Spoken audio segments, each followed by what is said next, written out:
नमस्कार दोस्तों, मैं राकेश कोचर। आज के इस वीडियो में आपका बहुत बहुत स्वागत है। ये वीडियो मैं आपको कल जो एक भारत के ऊपर साइबर अटैक समझिए उसको, या सिस्टम फेलियर समझिए उसको, उसके बारे में बात करने के लिए आया हूँ और उसके बारे में थोड़ी सी जानकारी देने के लिए। ये जो माइक्रोसॉफ्ट कंपनी का सिस्टम हम यूज़ करते हैं, हमारी एयरलाइन यूज़ करती है, हमारे हॉस्पिटल यूज़ करते हैं, हमारा कॉर्पोरेट वर्ल्ड यूज़ करता है माइक्रोसॉफ्ट 365। ये सिस्टम जिसने भी यूज़ किया है, जिसके यहाँ पर भी इंस्टॉल है, ये प्रॉब्लम सिर्फ उन्हीं को ही आई है। हालांकि माइक्रोसॉफ्ट ने ये क्लियर कर दिया ये कोई साइबर अटैक नहीं है और ना ही उनके कोई सर्वर में ऐसी प्रॉब्लम आई है जो कि शुरू में बताया गया। कल ये सुबह लगभग 10 बजे के करीब ये सूचना सबको मिलनी शुरू हो गई, जब एयरपोर्ट के सिस्टम ने काम करना बंद कर दिया। टिकटिंग प्रॉब्लम्स स्टॉप हो गई, बोर्डिंग पास इशू होने बंद हो गए और जो बोर्ड के ऊपर इंफॉर्मेशन आ रही थी वो भी आनी बंद हो गई। तो ये सारा सिस्टम माइक्रोसॉफ्ट 365 और उनके सर्वर के थ्रू चल रहा था काम। ये आपको इसके बारे में थोड़ी घबराने की ज़रूरत तो है, क्योंकि हमारे आज की डेट में हमारे पैसे, हमारा लेन देन, हमारी इंफॉर्मेशन, हमारी फ़ोटोज़, हमारे वीडियोज़ और तमाम जानकारी हमारी आज की डेट में हम डिजिटल हो गए हैं। भारत डिजिटल हो गया है और सब कुछ डिजिटल प्लेटफॉर्म पर है। ये कल कभी भी किसी भी तरीके से सर्वर में प्रॉब्लम आए और ये सब गायब हो जाए तो ये कोई बड़ी बात भी नहीं है। हालांकि जो सिक्योरिटी और साइबर सिक्योरिटी को देखने वाले लोग हैं, उन्होंने इसका पूरा कुछ ना कुछ पक्का इंतज़ाम तो किया ही होगा, इसमें ऐसी कोई बात नहीं है, बट फिर भी एक डर तो जाहिर हो ही गया है। इस सिस्टम क्यों हुआ, ये माइक्रोसॉफ्ट सिस्टम फेल क्यों हुआ, इसके बारे में कुछ बात करते हैं। वो बात करने से पहले मैं थोड़ा सा आपको इसके बारे में बता दूं। मेरे एक दो दोस्त हैं, एक है मिस्टर विनीत गर्ग। उनसे हम कभी बात करते हैं, बिजनेसमैन हैं, वो कभी भी पैसे पेटीएम से नहीं लेते, या तो चेक से लेंगे या फिर वो कहेंगे अगर कोई पेटीएम से देना ही चाहता है तो उन्होंने एक अपनी एजेंसी फिट कर रखी है। वो कहते हैं कि वहाँ पर इस नंबर पर आप ट्रांसफ़र कर दीजिए। वो एक साइबर कैफ़े है और शाम को जाके उससे वो अपना दिन का हिसाब किताब कर लेते हैं। हम उनको कहते थे कि आप डिजिटल टेक्नोलॉजी के साथ चल नहीं रहे, आप पुराने टाइप के लोग हो, लेकिन आज उनकी बात में मुझे थोड़ा सा दम लग रहा है। इसके अलावा मैं अगर कॉर्पोरेट जगत का मैं एक एग्जांपल देना चाहूँगा जो कि मेरे जहन में आ रहा है। मैं आहूजा रेडियोज़ के साथ जुड़ा हुआ था कुछ साल पहले, और आहूजा रेडियोज़ के एमडी मिस्टर विक्रम आहूजा से मेरी एक दो बार बात भी हुई, क्योंकि मैं वहाँ पर हेड था। तो इन्वेंट्रीज़ लेते वक्त जो हमारा सिस्टम एक बनाया गया था, और बहुत ही पुराना आहूजा रेडियोज़ ने बनाया हुआ है, कि जो कंप्यूटर पर हम इंफॉर्मेशन नोट करते हैं इन्वेंट्री का, स्टोर्स का, वो सारी इंफॉर्मेशन मैनुअल लेजर्स में भी नोट होती थी। उसके लिए अलग से स्टाफ की नियुक्ति थी और उसका सारा काम सिर्फ जो कंप्यूटर में एंट्रीज हुई हैं उसको मैनुअल सिस्टम में भी डालना है। कई बार बहुत ही हास्यप्रद लगता था कि मैनेजमेंट की ये कैसी है। आज की डेट में सारा संसार डिजिटल हो गया है, सारा संसार कंप्यूटर्स पर आ गया है और अभी भी आहूजा रेडियोज़ के अंदर मैनुअल लेजर बनाए जाते हैं।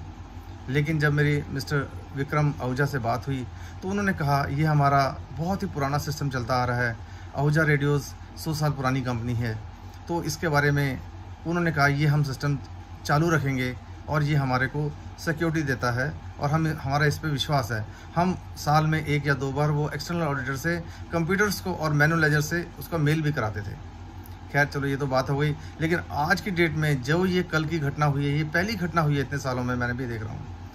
तो इससे मुझे थोड़ा सा उनकी बातों में बहुत विश्वास लगा और उनकी बातें मुझे बहुत अच्छी लगी। अब चलिए हम बात करते हैं कि कल ये क्या हुआ। कल अचानक 10 बजे सबको प्रॉब्लम्स होनी क्यों शुरू हो गई। जो जहाँ भी जा रहे थे वहाँ पे ठहर गए, रुकने शुरू हो गए। और हालांकि हमारे नागरिक उड्डयन मंत्री राम मोहन नायडू ने भी बयान दिया कि ऐसी कोई दिक्कत नहीं है, हम जल्दी सुलझा देंगे। उन्होंने सारी विमान कंपनियों को भी निर्देश दिया कि पैसेंजर्स का पूरा ख्याल रखें। चलिए अब हम बताते हैं कि ये प्रॉब्लम हुई क्या। जैसा कि आपको लगता है कि हमारे पास अपना पर्सनल कंप्यूटर होता है, हमारे पास 3 चीज़ें होती हैं। एक सीपीयू होता है जिसके अंदर सारी इन्फॉर्मेशन प्रोसेस होती है, इनपुट डिवाइसेस होते हैं, माउस और कीबोर्ड होते हैं, आउटपुट डिवाइसेस हमारा मॉनिटर होता है। तो इन 3 चीज़ों के बीच में जो सीपीयू है ये सारी हमारी इन्फॉर्मेशन प्रोसेस करता है और हमारा सारा डेटा यहाँ पर रखता है। लेकिन ये हमारे थोड़े से काम के लिए, हमारे घर के लिए, हमारे इंडिविजुअल के लिए बहुत होता है। लेकिन जब कंपनी की इन्फॉर्मेशन होती है, या जब बात करें, हमें एयरलाइंस की बात करें या स्टॉक एक्सचेंज की बात करें, हॉस्पिटल्स टेक्नोलॉजी की बात करें, तो वहाँ पर ये सारी इतना डेटा एक जगह पे रखना आसान नहीं होता, और उसके लिए अगर उस कंपनीज को अपने सर्वर लेने पड़ेंगे तो वो बहुत ही कॉस्टली और बहुत ही जगह और स्पेस और मेंटेनेंस उसकी बहुत ही मुश्किल होगी। तो ऐसे में माइक्रोसॉफ्ट ने खुद ही अपनी एक कंपनी खोली हुई है, माइक्रोसॉफ्ट एज्योर। एज्योर का काम क्या है, उसने बहुत बड़े बड़े सर्वर रखे हुए हैं अपने पास, और वहाँ पर वो स्पेस देता है और उस स्पेस को बोलते हैं क्लाउड स्पेस। तो वहाँ पर ये सारी कंपनीज अपना डेटा वहाँ पे रखती हैं, और उनकी विशेषता ये है कि आप लाइव वो डेटा भी यूज़ कर सकते हैं। जैसा कि एयर टिकटिंग के मामले में, स्टॉक एक्सचेंज के मामले में, जो डेटा आप यहाँ पे इनपुट में डाल रहे हैं वो आपका वहाँ प्रोसेस भी हो रहा है और आपके पास वापस भी आ रहा है और स्टोर भी हो रहा है। तो ये माइक्रोसॉफ्ट एज्योर जो कंपनी है ये कुछ चार्जेस लेती है उसके, और आपके डेटा का वहाँ पे संभाल करती है। हालांकि माइक्रोसॉफ्ट एज्योर जब कंपनी अपने पास डेटा रखती है तो उसको भी एक बात की तो चिंता रहती है, कल कोई डेटा में कोई बग आ गया, कोई प्रॉब्लम आ गई तो हम क्या करेंगे।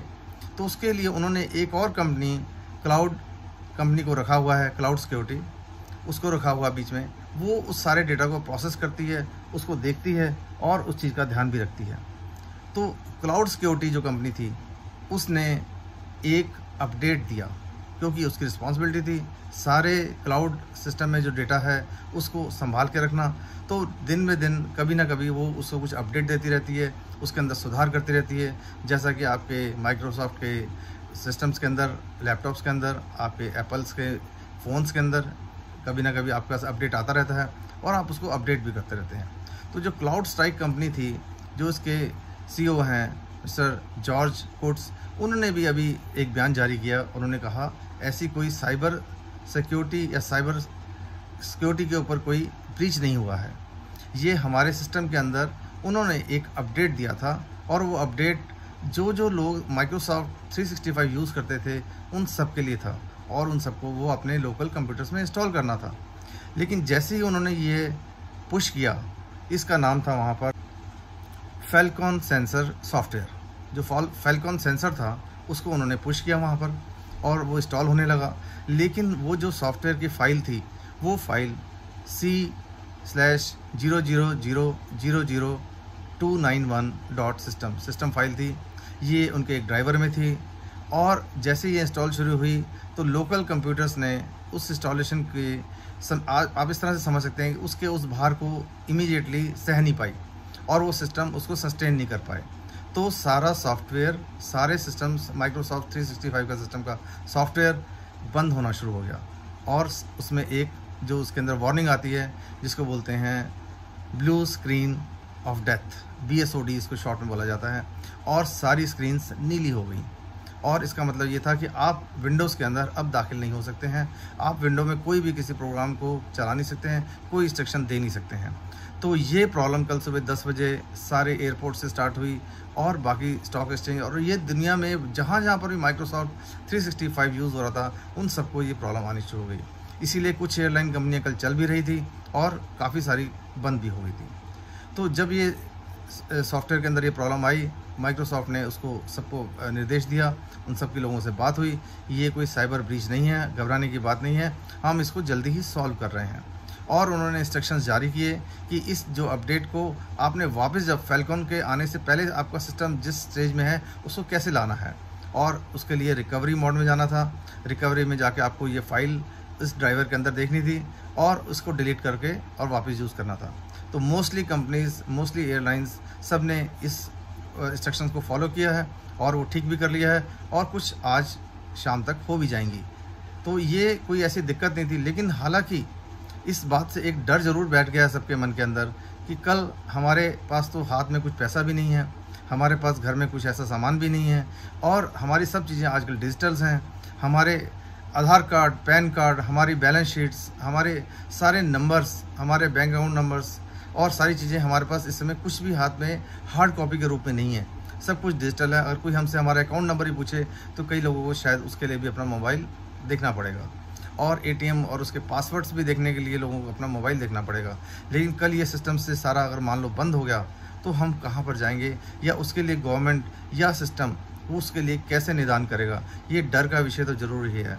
लेकिन जब भी कोई टेक्नोलॉजी आती है तो उसके प्लस और माइनस पॉइंट